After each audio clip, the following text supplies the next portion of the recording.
I don't believe that anybody feels the way I do about you now.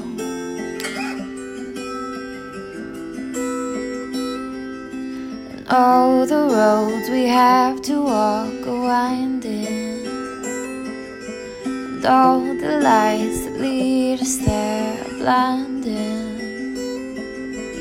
And there are many things that I would like to say to you, but I don't know how.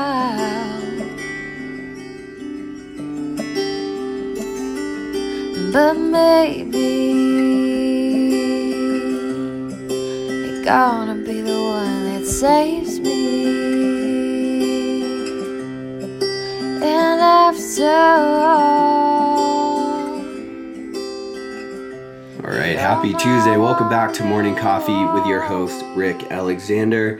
Let's see, housekeeping news. Again, working on the Clarity Academy Immersion Experience. I don't know if I'm going to call it that. I haven't really released the details yet, but looking at a 4-day intensive to help people figure out who they really are and what they really want out of this life. There'll be lots of self-exploration and lots of growth in these 4 days. I can promise you that. Again, I will be releasing details in the next couple weeks. But if you're interested, hit me up and I can certainly put you on the list to make sure that you get the info as soon as I launch it. You know, we live in a world today where it's almost become trendy to have haters and to almost like want to have haters and to acknowledge the hate. And I get it, because essentially what you're looking for is a sign that you've grown. And if people don't like what you're doing, chances are you're doing something that's worth a damn. The underlying narrative of that, I totally understand. But what I wanted to do today is talk to you a little bit about why we have to be dismissive of those that point out our faults and tend to lead with hate or tend to just be a negative force of energy in your life. You know, that old axiom that's like, what people say about you says so much more about them. That's actually true. But I want to tell you why that's true and why that really matters in this particular context. See, because they're projecting their weakness onto you in an attempt to disavow that weakness from themselves. And you see this a lot of times with like emotionally manipulative behavior. Like those that wish to control others have a deep, unacknowledged weakness that they're trying to make up for. And so you can think about this in terms of just as a human, you want a sense of control in your life. Now, if you have a deep weakness, like deep in your heart about who you are, then you're going to look for that control in other people. I'm hoping that you're not that person, but I think we all are to a certain degree. But also, this is to say that if you have that person in your life, might be time to start sort of cutting the chains. Those people want something to control. They want a narrative to control. And since they're too weak to control their own, they're going to resort to trying to control yours. Now, that's what's happening. Now, the reason it's important to acknowledge that and to not allow that kind of bullshit to happen in your life, for lack of a better term, is because you know how impressionable your own narratives are. Yesterday, we talked about patterns. Well, once you talk about patterns in thought, that is a narrative. And you're going to live out the narratives that you believe. And so if you love yourself, you know, one of the things I talked about was this idea of self-love on an earlier episode and how you have a standard for yourself, right? Well, the flip side is that when we don't love ourselves and we aren't secure in who we are, we allow toxic narratives from other people to enter our awareness. And we also allow it from ourselves. A huge step in your own personal growth and your own self-love is when you stop allowing negative narratives to enter your awareness. So if you think about your awareness, your consciousness, that is the essence of your being, right? You just have awareness in this world right now. Well, how awareness works is it selects based on values. Whatever it selects, it brings into its world, and whatever it doesn't select, it inherently rejects. Okay? And so if you are selecting negative thought patterns and negative narratives that are going to come into your life, whether they come from your own mind and your own psychology or they come from somebody else, they're going to denigrate your quality of life. Your awareness ensures that you select certain things. It's like your aperture can only select certain things. And so if you decide to select negative things, you're automatically rejecting the positive things. And that's the actual problem with that. That's the actual problem with allowing haters or like listening to what haters would actually have to say. I think loving yourself really means just having the decency in a lot of ways to not allow negative thoughts to run your life, whether those are your thoughts or someone else's. And so if you think about your life, if you think about emotionally manipulative struggles for power, all of the different sort of relationships, interpersonal relationships that you have in your life, think about the ones that are injecting toxic narratives into your life, and then try to understand that it is the quality of your life we're talking about. Like, you can put up with negative people for a certain amount of time, but at the end of the day, if you're selecting what's negative, you're rejecting what's positive, and it is ruining your life. And look, your own psychology could also send these negative thought patterns and negative narratives into your head, especially if you're hanging around it, especially if you're hanging out with people who are doing it. And again, whether it's coming from you or coming from somebody else, the point is, if you actually love yourself, you will have the respect for yourself to not allow those thoughts to enter your mind. And look, our entire psyche works on momentum, and because of that, you really can't feed enough positive things into it, right? So I used to think about the motivational space, and I used to get frustrated because it's like, well, why doesn't it work? Like, why do we always have to add more? But that's actually just the nature of it. You just are going to feed off whatever you feed yourself. And you know what it comes down to? It comes down to that parable about the fight of two wolves that are within you. So it goes something like this. Old Cherokee is teaching his grandson about life. And so he says, there's a fight, and it's going on inside of me. And he said, it's a terrible fight, and it's between two wolves. One is evil. He's anger, envy, sorrow, regret, greed, arrogance, self-pity, guilt, resentment, inferiority, lies, false pride, superiority, and ego.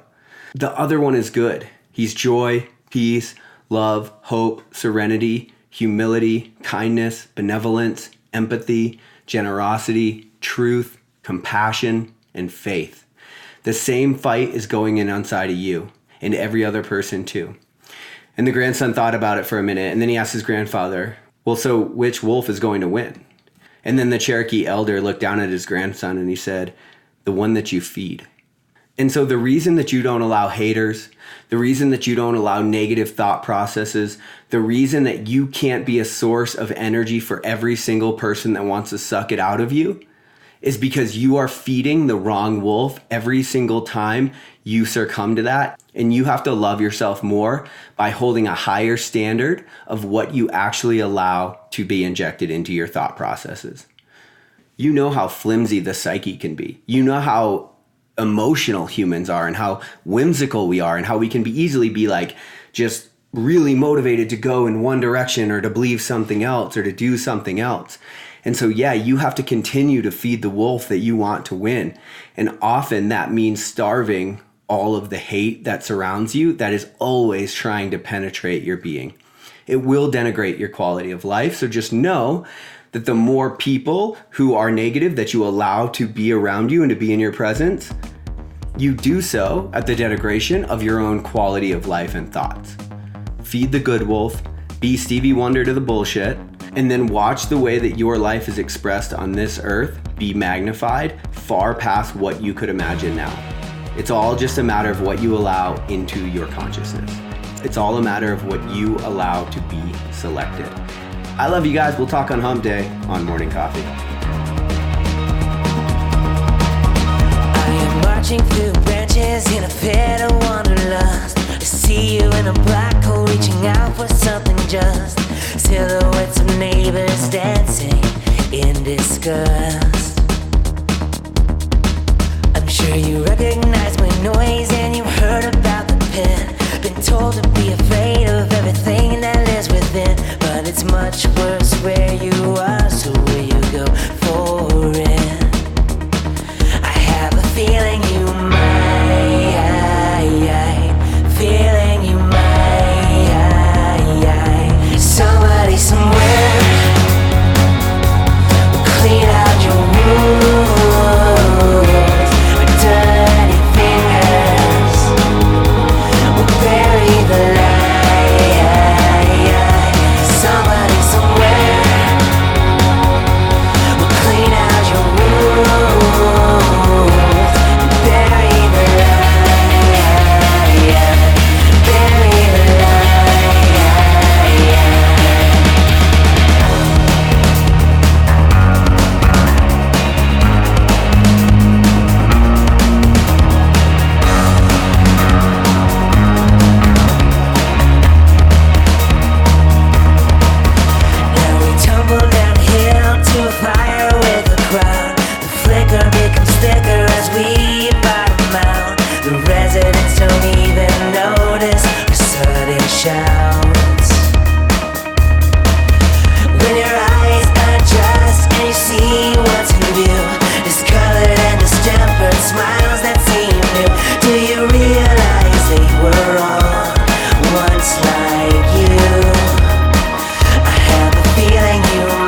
everything that comes with it. We can talk about it later, but I think you've given in.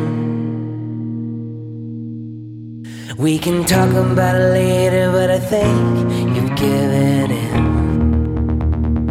I had a feeling you might